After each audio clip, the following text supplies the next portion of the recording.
ಕನ್ನಡದಲ್ಲಿ ವಿಶ್ವೇಶ್ವರ ಹೆಗಡೆ ಕಾಗೇರಿ ಜೊತೆಗೆ ಇನ್ನುಳಿದ ಕ್ಷೇತ್ರಗಳಲ್ಲಿ ಏನಾಗಬಹುದು ಅನ್ನೋ ಪ್ರಶ್ನೆ ಇದೆ.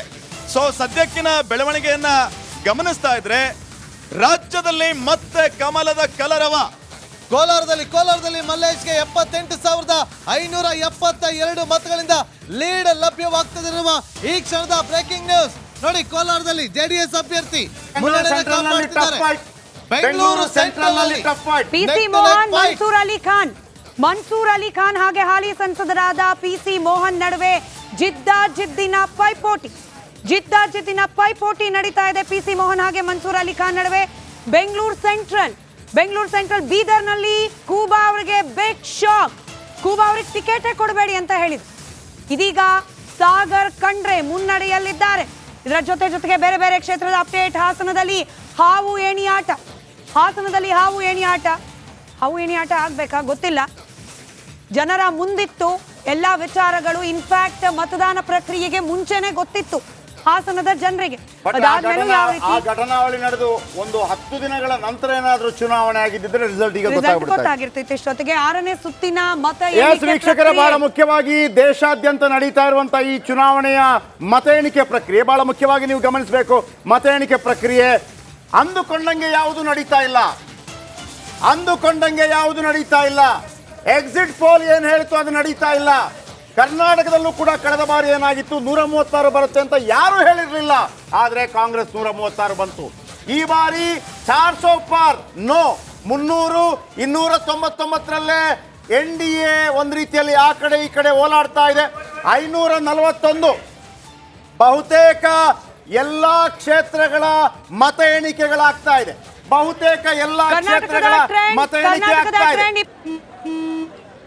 ನಡಿ ಈಗ ಶುರು ಮಾಡೋಣ. ಕೇಸರಿಯಿಂದ ಮನೋಲ್ಲಾಸ ಮನಸ್ಸು ಮತ್ತೇರಿ ಕುಣಿದಾಡಿದೆ ನೋಡು, ಮನಸ್ಸು ಮತ್ತೇರಿ ಕುಣಿದಾಡಿದೆ ನೋಡು. ಕ್ಷಣವೂ ಆಚರಿಸಿ ಕೇಸರಿ ಹಬ್ಬ. ವಿಮಲ್ ಬಾಯಲ್ಲಿ ಹೇಳಿ ಕೇಸರಿ. 28ರಲ್ಲಿ 8 ಕ್ಷೇತ್ರಗಳಲ್ಲಿ ಮಾತ್ರ ಕಾಂಗ್ರೆಸ್ ಮುನ್ನಡೆ. ಆದ್ರೆ ಇದನ್ನ ಮಾತ್ರ ಅಂತ ಕರಿಬಹುದಾ? ಯಾಕಂತಂದ್ರೆ ಕಳೆದ ಬಾರಿ ಕೇವಲ 1 ಕ್ಷೇತ್ರದಲ್ಲಿ ಮಾತ್ರ ಗೆದ್ದಿದ್ರು ಕಾಂಗ್ರೆಸ್ನ ಅಭ್ಯರ್ಥಿ ಡಿ ಕೆ ಸುರೇಶ್. ಆದ್ರೆ ಡಿ ಕೆ ಸುರೇಶ್ ಅವರ ಸ್ವಕ್ಷೇತ್ರದಲ್ಲಿ ಅವರಿಗೆ ಹಿನ್ನಡೆ.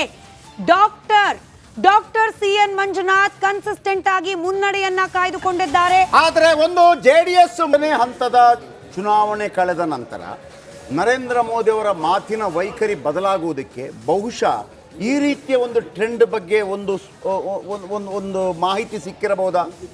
ಅದಾದ ನಂತರ ಬದಲಾವಣೆ ಆಗಿರಬಹುದು. ನೀವು ಕೂಡ ಹೇಳ್ಬೋದು. ಖಂಡಿತವಾಗಿಯೂ ಕೂಡ ಮಾತುಗಾರಿಕೆ ಆಕರ್ಷಕವಾಗಿ ಬರ್ತಾ ಕರ್ಕಶ ಆಗ್ತಾ ಇತ್ತು. ಹೆಚ್ಚೆಚ್ಚು ಕರ್ಕಶ, ಒಂದು ಹತಾಶ ಭಾವನೆ ಕಾಣಕ್ಕೆ ಶುರು ಆಯಿತು. ಹೆಚ್ಚು ಸಿಟ್ಟು ಇರ್ತಾ ಇತ್ತು. ಅವಾಗಲೇ ಅನಿಸ್ತಾ ಅವ್ರಿಗೇನು ಆತಂಕ ಶುರು ಆಗಿಬಿಟ್ಟಿದೆ. ಅಂಡರ್ ಕರೆಂಟ್ ಅವಾಗ ಹಿಂದೂ ಮುಸ್ಲಿಂ ಅನ್ನೋದನ್ನ ಜಾಸ್ತಿ ಬಳಸ್ತಾ ಬಂದ್ರು.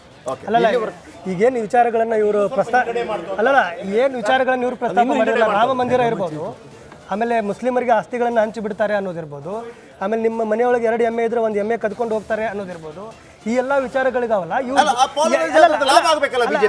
ಅದು ಏನೇನು ಮಾಡ್ಲಿಕ್ಕೆ ಪ್ರಯತ್ನ ಮಾಡಿದ್ರು ಅದು ಯಾವುದು ಕೂಡ ಸಫಲ ಆಗಿಲ್ಲ ಅಂತ ನಾನು ಹೇಳ್ತಾ ಇದ್ದೇನೆ. ಯಾಕಂದ್ರೆ ಅದು ಸಫಲ ಆಗಿದ್ರೆ ಇವತ್ತು ಈ ರೀತಿಯಾದಂಥ ರಿಸಲ್ಟ್ ಇರ್ತಿಲ್ಲ.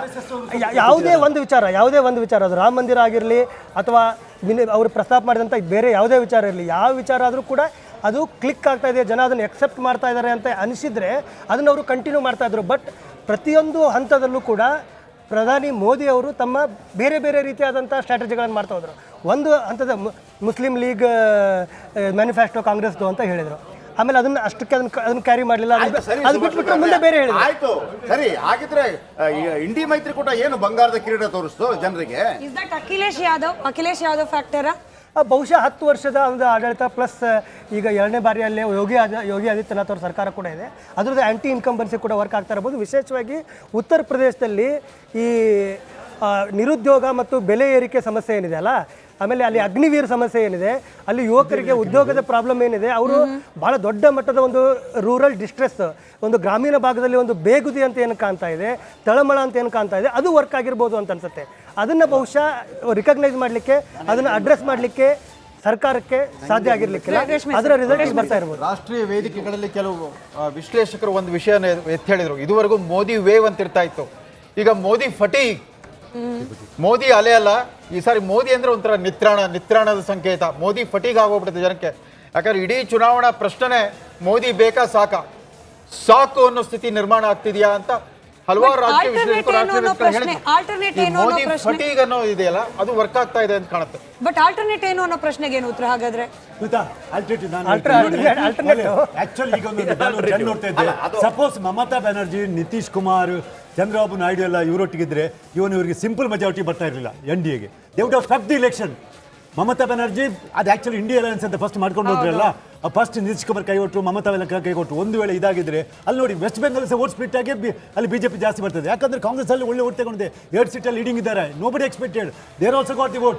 ಸಪೋಸ್ ಇಂಡಿಯಾ ಅಲಯನ್ಸ್ ನಮ್ಮ ಬೆಂಗಳೂರು ತಾಜ್ ವೆಸ್ಟ್ ಅಲ್ಲಿ ಮೀಟಿಂಗ್ ಆಯ್ತಲ್ಲ, ಆ ಮೀಟಿಂಗಲ್ಲಿ ಕಂಟಿನ್ಯೂ ಆಗಿ ಅದೇ ರೀತಿ ಮೀಟಿಂಗ್ ನಡ್ಕೊಂಡು ಹೋಗಿದ್ರೆ ಇವತ್ತು ಖಂಡಿತವಾಗಿಯೂ ಈ 298ರಲ್ಲಿ ಇಂಡಿಯಾ ಅಲಯನ್ಸ್ ಇತ್ತು, 210ರಲ್ಲಿ NDA ಹಿಡಿದಿತ್ತು. ನಿತೀಶ್ ಕುಮಾರ್ ಒಪ್ಪಿದ್ರೆ ಅಲ್ಲಿ ಮುಗಿತಿತ್ತು. ಬೇರೆ. ರವೀಂದ್ರ ರೇಷ್ಮೆ ಅವರಿಗೆ ನಂದೊಂದು ಪ್ರಶ್ನೆ. ನೀವು ಹೇಳ್ತಾ ಇದ್ರಿ ಆಲ್ಟರ್ನೇಟಿವ್ ಏನು ಅನ್ನೋಂಥ ಮಾತು ಸ್ಮಿತಾ ಅವರು ಕೇಳ್ತಿದ್ರು. ಬಹುಶಃ ಮತ್ತೆ ಜನ ಪ್ರಾದೇಶಿಕ ಪಕ್ಷಗಳ ಕೈ ಹಿಡಿಬಹುದಾ? ಇಲ್ಲ, ಅದು ಹಂಗ್ ಪಾರ್ಲಿಮೆಂಟ್ ಸೃಷ್ಟಿ ಆದಾಗ ಮಾತ್ರ ಅದಾಗುತ್ತೆ.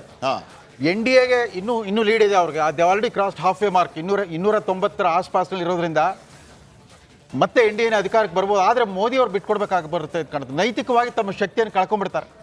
ಮತ್ತೊಮ್ಮೆ ಪ್ರಧಾನಮಂತ್ರಿಯಾಗಿ ಮುಂದುವರಿಕೆ ಪ್ರಶ್ನೆ ಅದಲ್ಲ ಸರ್. ಈಗ ನಾನು ಕೇಳ್ತಿರೋದು